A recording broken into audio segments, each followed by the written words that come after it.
విరాట్ మధు దగ్గరకు వచ్చి ఇలా అంటూ ఉంటాడు. నేను నీకంటే ఎప్పటి నుంచో ఇష్టం కదా, కానీ నువ్వు మాత్రం బయటపడటం లేదు. నువ్వు ఇప్పటికైనా సరే నిజం చెప్తావా లేదా?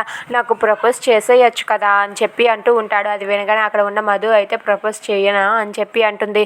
అవును మరి ప్రపోజ్ చేసేయి అని చెప్పి విరాట్ అంటూ ఉంటాడు. దాంతో చంద్రకళ అయితే లవ్ అంటూ అలా వెనక్కి తిరిగి చూస్తూ ఉంటుంది. ఇక విరాట్ అయితే చెప్పు చంద్రకళ, త్వరగా చెప్పు అని చెప్పి అంటూ ఉంటాడు. దాంతో చంద్రకళ అయితే అలా ఐ లవ్ యూ చెప్పబోతూ ఉంటే ఇంతలో అక్కడికి శ్రీరాజ్ వస్తూ ఉంటాడు. అది చూసి అక్కడ ఉన్న చంద్రకళ ఒక్కసారిగా షాక్ అయ్యి అలా ఉండిపోతుంది.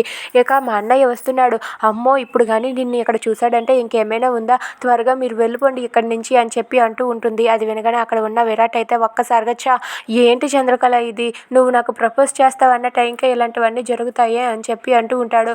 మనం ఇవన్నీ తర్వాత మాట్లాడుకుందాం, ముందు మీరు ఇక్కడి నుంచి వెళ్ళిపోండి, మా అన్నయ్య వచ్చేస్తున్నాడు, ఇటే వచ్చేస్తున్నాడు, వెళ్ళండి అని చెప్పి అంటుంది. అది వినగానే అక్కడ ఉన్న విరాట్ అయితే సరే వెళ్తాను అని చెప్పి ఇలా ముందుకు వెళ్తూ ఉంటాడు. మెయిన్ డోర్ నుంచి కాదు, వెనక డోర్ నుండి వెళ్ళిపోండి, మా అన్నయ్య కానీ చూశాడంటే రాద్ధాంతం చేస్తాడని చెప్పి అంటూ ఉంటుంది. సరే నీ పని ఇంకొకసారి చెప్తాను అని చెప్పి అక్కడి నుండి అయితే విరాట్ వెళ్తూ ఉంటాడు. వెళ్తూ ఉండగా అక్కడ ఉన్న శ్రీరాజ్ చూసి ఒక్కసారిగా షాక్ అయిపోతాడు. ఇక చంద్రకళ గదిలో నుండి విరాట్ రావడం చూసి శ్రీరాజ్ అయితే చాలా కోపంతో రగిలిపోతూ ఉంటాడు. ఇక చంద్రకళ అయితే కంగారు పడుతూ ఉంటుంది. ఇప్పుడు మా అన్నయ్య చూస్తే ఇంకేమైనా ఉందా అని చెప్పి తనైతే కంగారు పడుతూ ఉంటుంది. If you like this video please like, share and subscribe friends. Thanks for watching.